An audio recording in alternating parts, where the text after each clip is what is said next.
It was the ACC opener tonight for Clemson and Florida State at Littlejohn Coliseum. The battle of two young teams, as Florida State, the defending ACC champions, came to Littlejohn to take on a young Clemson Tiger team. Florida State had the hot hand early in the first half and were able to surge out to a 13-point lead, but Clemson regrouped at halftime and came back and made a game out of it as they cut a 13-point lead all the way down to 2, but were unable to hit key free throws going down the stretch and had some costly turnovers in the final 15 seconds of the game. 2 big turnovers as Florida State was able to pull away at the end and win 71-66. Florida State showed outstanding athleticism, length, and also depth as they were able to get a lot of kids involved in the game, overcome some early foul trouble, and were able to lead pretty much coast to coast in winning the ball game. On a bright spot tonight, the Clemson Tigers were led by Devin Booker with 19 points and 11 rebounds. Also with 15 points was KJ McDaniel, 10 points for Milton Jennings, 11 points for Jordan Roper. For the Florida State Seminoles, White had 15 points, 7 rebounds, and also scoring double figures were Wisnett with 11 points and Shannon with 11 points also. The star player for Florida State, who has been the guy who is their leader, Michael Snayer, did not have a big game scoring tonight as he only tallied 8 points, but showed outstanding leadership tonight in getting his young team in position to win. The Clemson Tigers don't have long to regroup as they will be taking on the Duke Blue Devils in Cameron Indoor Stadium on Tuesday. Listen now to what the coaches had to say. It was interesting hearing what both coaches had to say about their young teams, and we're comparing notes, as it was mentioned by Florida State that Clemson could have actually been sitting on their coaching meetings of the growing pains that both teams are going through, and also hear what Booker had to say about his performance tonight, the disappointment of losing his final ACC season's opener, and the task at hand at going to Cameron Indoor Stadium. Reporting for Clemson Tigers then, I'm the coach Dick Cox on the post-game show here at Clemson from Littlejohn Coliseum now. Now sit back and let's hear what the coaches have got to say. Again, your final score tonight was Florida State 71, Clemson 66.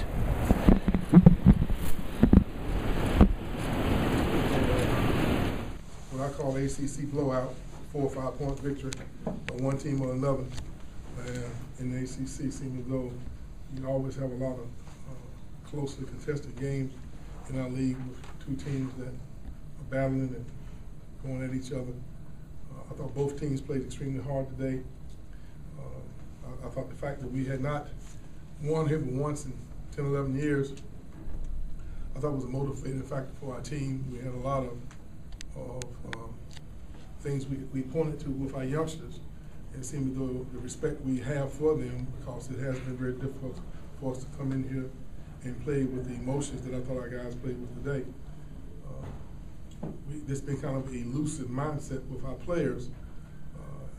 You can say that because they're young and learning, but today I thought that instead of looking like a team of 7 first-year players, I thought we looked like a team. I was very proud of the effort that they gave. We worked our fans off on Booker, and we really held him down to 19 points and 11 rebounds. Good job. and believe me, I was proud of the defensive effort that we gave. That just shows a lot about what kind of character he has and what kind of player he is. And what such a good job they do of getting him the ball in spots where he can be effective. He's just a world-class guy. We were just able to, after the first half, we got a lead. They came back and stormed back in the beginning of the second half. And I thought we just played just well enough down the stretch to keep them at bay. Game probably could have gone either way there in the last stages of the game. We were just very fortunate to come away. I thought Michael Snayer took 1 shot the first half. Says a lot about him. He was giving us tremendous leadership. It wasn't about him individually. It was about us as a team, and I think it says a lot about his unselfish spirit, just wanting to lead a team that's been kind of up and down and inconsistent to victory. That says a lot about him and his character. That's what he did today. This probably was his best game, and he didn't score in double figures. And he's had some big games. The last 3 games, he's been averaging close to 20-something points a game. But I thought he was consistently leading and guiding a bunch of young guys and making sure that they played up to their capabilities. And I think that made a big difference in the game. Questions, please. Leonard, you touched on it, but how big is it? Your best player scores 8 points, and you still get a big road win. And you had a 13-point lead at half with him not having a point. Well, I don't know whether we could have won the game without his leadership, without him making that type of sacrifice. I mean, he was more concerned about everybody being where they supposed to be. You know, he was kind of like a true coach on the floor there, but he was that way in the locker room, in the pregame, before the game, and he's speaking to the players after the game. You know, saying the encouraging things that experience a veteran should be saying to this team. We're still a work in progress. There's no question that we haven't even come close to reaching our position.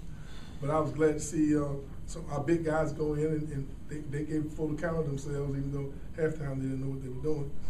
But that's kind of part of the growing up process. And Coach Barnell admitted we both kind of in those situations where we kind of growing up in front of y'all eyes. He has some really nice young quality players that are just going to improve and keep getting better. I think we both are kind of in similar situations. He has 2 seniors there with Jennings and Booker. I got Michael and Okara trying to give us some leadership, and so leading the young guys on. He's doing a great job with these young guys. I know what it's like when you got this many young guys you're trying to integrate into your system. Not easy. Can you talk about the depth of your team? You got some key players in foul trouble early, but your bench came in, really played well in the first half for you. The way we have been able to build our program up over the last 6 or 7 years is because we recognized early on that we probably not going to get the one and dones, the guys who are almost on their way to the NBA before they come to college. But we wanted to not have any bad players. We wanted to have guys that could play together as a team, and we wanted to be able to play with energy for the entire game. We have some depth on our team that's being groomed and molded in the fashion that the way we become accustomed to playing. In the day, I thought they all came with the right mindset that gave them a chance to contribute. Sometimes when you're youngsters and coming out of high school and junior college, you've been accustomed to playing a certain amount of minutes, getting a certain amount of shots, because most of the time you are the best player on your team. So all of a sudden now you come to school, it's a whole different mindset these guys got to adjust to, learn the system, then be able to execute and trying to learn how to play within the system and utilize their talents. It's a work in progress, and I'm sure Coach Barnell was kind of laughing before the game about we were sharing youthful coaching experiences that we both are going through with our youngsters. And it was like he had been in my staff meetings and I had been in his staff meetings because we both were sharing the same philosophy. So, but we do have some youngsters that are learning, and that's the way we have to play. But we need all of them contributing. And when they're learning and they're thinking, sometimes they're not able to go out and play up to their potential. And that's kind of where we've been, and probably still where we are. The magnitude of the game, the importance, the respect we had for Clemson kind of brought that depth together, and everybody was keen in the scout report, and we did all of those things. But if we're going to be successful, that's the way we've gotten to this point, and that's the way we're going to have to continue to keep building the program with quality depth, and when we get in foul trouble, be able to play through it. Injuries and foul trouble and things of that nature. For the last 5 or 6 years, your team has been consistency on the road. You're the 3rd winningest team on the ACC in the last since 2008. Finishing the top 3 on the road. What do you attribute to the road wins so well? Consistency. Well, what we try to do is I try to not concern myself with anything other than the game plan. The atmospheres, we talk about it. Try to not concern ourselves with the venue, or where we're playing, or if you think it's a bad call. I try not to complain a whole lot about calls because it gives my kids permission to complain. And so we just try to stay focused. But I do think the quality of our depth has made a big difference because we really play with energy. And sometimes people might be playing the top player, like we probably played Michael with 38 minutes. Booker played 38 minutes. people will be playing their best player 38 minutes. Well, I might be playing my best player 27 minutes. And I think sometimes we're able to play with a lot of energy down the stretch. We've been able to win a lot of close games because of that. And I also think that defensively, we've been pretty solid with our philosophy defensively. I think our staff has led the nation maybe 3 times in the last number of years. Like we were #1 field goal percentage defensive team in the country 2 years in a row, and we was in top 5 or 6 last year. So our defense has been solid. We have not had maybe the best talent, but I think our guys have bought into playing together, playing unselfish and defending, and I think that's given us a chance to win on the road. Everybody else set?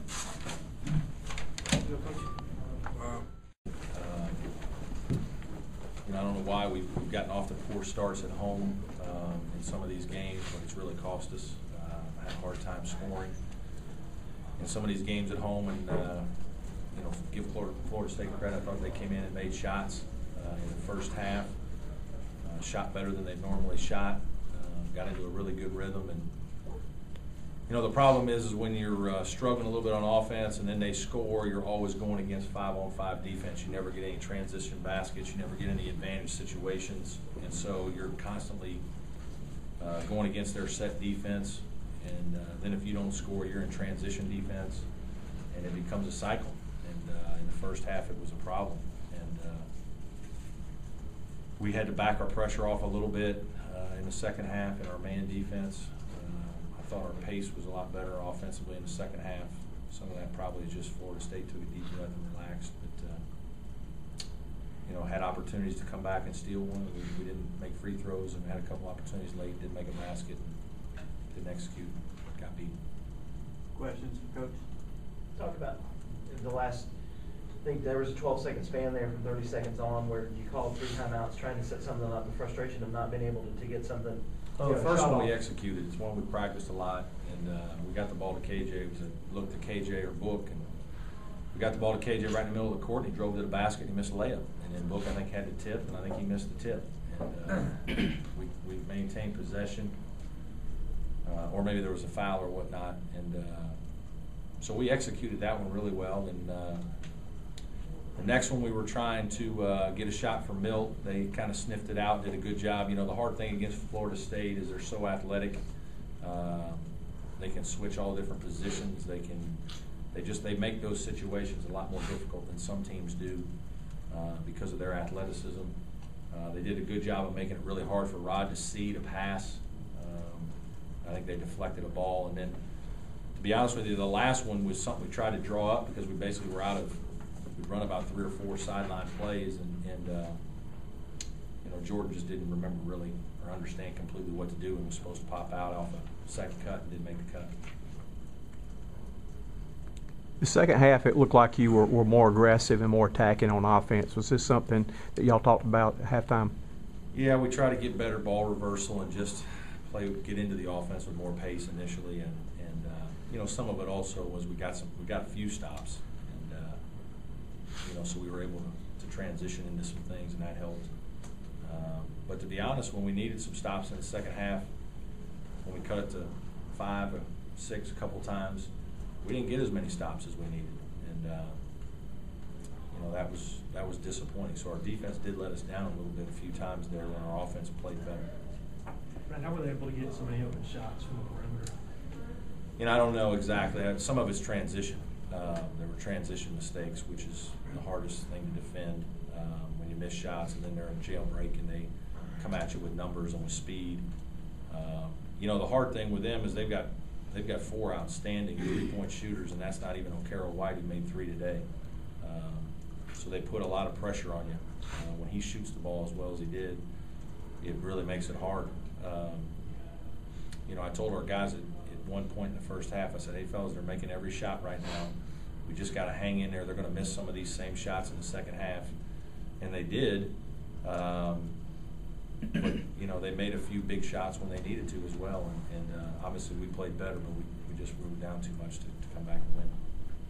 Coach, you guys were getting out-rebounded pretty significantly at halftime and came back and actually out-rebounded them for the game. Was that a big emphasis? A little bit. Just, when you're not shooting well, you're trying to tell your guys that we got to go crash the boards. And I think that's just a sense of urgency, you know, and it's a difference in, you know, being down 6 or 8 and being up 6 or 8 when you're probably more worried about transition defense like they were, so they maybe aren't sending their third guy every time, and we're sending 3 or 4 because we're down and feel like we need to get a board or two, and you know, we certainly got some we converted, some we didn't. Roper's obviously a good shooter, but what else is he doing to warrant getting so much playing time, especially, you know, as a true freshman? I just think he's a guy that you know, he can create and make plays. He's not afraid to go score. He's not, you know, he's an average defender right now. He's not a guy who defends well. Some of that's, you know, technique, and some of it's just being smaller. But I think offensively he's got some good confidence. I think he can make a shot. I think he can create for others a little bit. You know, and to be honest with you, DeMarcus didn't play well, and Adonis didn't play well, and so he was the one guy out there with the other perimeter guys that was doing some things. Coming into the season, the expectations for Devin to step up were really high. Do you think he's done that at this point in the season, stepped up? Yeah. I mean, the guy can't do much more than he did tonight, 19 and 11, and played 38 minutes. And, you know, it would have been nice to be able to get him the ball a few more times. He did get fouled some, so he really probably took more attempts than that. He just got fouled, so he got a few extra free throw attempts, and those don't show up. But, you know, he's played well. We knew this was a game where he'd have a chance. They're not quite as big inside, and because of the way they pressure, when you pressure like that, it opens things up inside. And so we made a concerted effort to try to throw it to him. You know, we have a few guys on our team that just don't see quite as well to pass. And so there are other opportunities when we miss them. I think Rod and Mill are our 2 best post passers. We need to get better passing out of some of our other players. Anything more frustrating than trailing like you did and I'm shooting? sorry? Anything more frustrating than trailing like you did and shooting free throws this poorly down the stretch? It certainly tries your patience. You know, it's something we work on. It's, you know, especially when you shoot like that in the second half. You're in the middle of your run. You know, it's happened to us a couple times now where we go to the line and we get 1 out of 2 in both halves. We got to the bonus early. Did some good things attacking the ball or basket to do that, and their aggressiveness to use that against them. But you certainly have to make more than 18 out of 30. I mean, you got to make 22 out of 30 at least. And you know, it's 1-3 here. It's a little better free throw shooting, 1 stop. I mean, there's a million plays that win or lose a game. Coach, obviously not much time to dwell on it, but taking a young team to Cameron on Tuesday, what's the mindset in that regard? You know, we won't worry about them right now. I mean, we'll think about them obviously tomorrow. You know, I'm more worried about our team. Our team's a little down right now. We certainly aren't proud of the way we played. You know, we've got to dust ourselves off, pick ourselves up, dust ourselves off, and try to go compete. That's what you got to do. And but right now, we don't feel very good. We've lost a couple games at home that we're disappointed in. You know, the starts have been a problem. I don't know what it is. We fight back, but you know, we wear down a little bit, and then we shoot ourselves in the foot by not making free throws or not making a big stop or making a big shot when we need to turn one of these comebacks into a win. Fred, with 2 teams with a lot of freshmen, one on the road, one at home, the one on the road comes really ready to play and plays well, and the one at home doesn't play. From a coaching standpoint, you just show them the tape and try to get them to figure it out? Yeah, there'll be some. Certainly, we'll be watching video of mistakes we made, and you know, it's not always it's not always as easy as like one team's ready to play and another team's not ready to play. Whenever somebody builds a lead, I think that's too easy to assume. You know, I think one team shoots well, another team doesn't. That's a big problem. And again, the cycle starts where you're in transition defense all the time, and you're going against a set defense all the time, and that just makes it even appear to be more problematic, and it becomes more problematic. So I don't believe that our guys weren't ready to play. I think Florida State came in with great energy and played very well, and made early shots, which is what you want to do on the road to build your confidence and give you a little edge. And we just fought back and just weren't quite good enough to finish the job. Last question for Coach. Was anything particularly you did with Snare, or was he just not as aggressive No, I think we just, I think I do give DeMarcus credit. I thought DeMarcus did a good job defensively, especially in the first half when he played, of guarding him. There were one or two instances where we switched out onto him when he came off a bunch of their screens and was open, and I think our bigs recognized it, Book or Milton switched out and tried to take him out, and then we got him in a little bit of foul trouble, so then he had to sit some, and it's just one of those things where he never got into a great rhythm.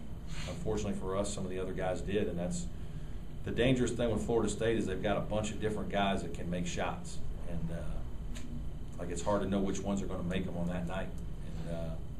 And we do a phenomenal job on snare for the most part, and a kid like Booker, who's a backup freshman point guard, that's a great shooter, didn't really get any shots off. But then other guys, Ian Miller comes back and makes 2, and Wisnit's a shooter, makes 3, and now Carl Wake, who's an improved shooter, makes 3. That's the strength of their team, is they've got 5 guys that can make 3s.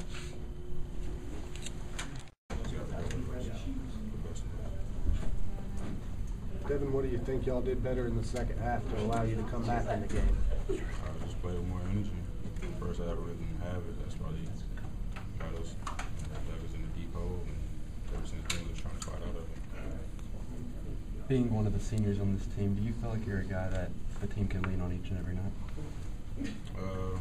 Well, they can lean on me. I mean, that's what I'm here for. I'm a senior, so they look up to me. But it's not all about me and team win. And that's part of the reason why we didn't get this win tonight. We just didn't have enough people to step up and be ready to play from the beginning. Seemed like you were one of the guys that came ready to play, though. I mean, you had a double-double. Well, yeah, I mean, this was my last ACC opener, first ACC game opener. So I just wanted to give it all I had and just go out with a good mindset and just try to get our team to win, but it didn't come out that way. Why do you think some of the guys weren't ready? Was it maybe some of the younger guys who maybe just didn't understand what it takes in an ACC game? I really can't say. I have to talk to the team about it just to see what they think and see what went wrong. But from my perspective, I mean, like I said, we just didn't have enough energy from the beginning. It looked like in the second half you did a much better job as a team attacking the basket. Was that something y'all talked about at halftime? Well, we knew that we can get them up on shot fakes, so that is something we talked about at halftime. Just shot fake, driving to the hole, dishing off, just make 2 guard 1, and hopefully we can get a basket that way. And it worked out most of the game, but still can come out with a victory. Devin, obviously not much time to dwell on the loss. What's the mindset with trying to put this one behind you and get ready for Duke on Tuesday? Well, it's going to be pretty hard to just throw this one away and just put it behind us, but we're going to have to just move on and just get our mindset on Duke and just see what we can change in order to win the game. How much of a factor was their length on when you guys had the ball in the first half? Did that kind of keep you guys from getting into the flow? Well, I might have kept some guys, but I really see it as an advantage for them. They blocked a couple of shots, which got them kind of rallied and got our guys kind of down. But some guys are still playing aggressive, some guys wasn't. That's the key to the game, aggressiveness. Why can't this team make free throws in clutch situations and big games? No answer. I really can't say. Devin, you're one of the few guys on this team that's played in a tough road environment like Cameron Indoor. What will you be telling the young guys leading up to that game? Well, it's a crazy environment. The crowd is always into it. They take no plays off, yelling, screaming, any and everything to you. So you just got to learn how to zone them out.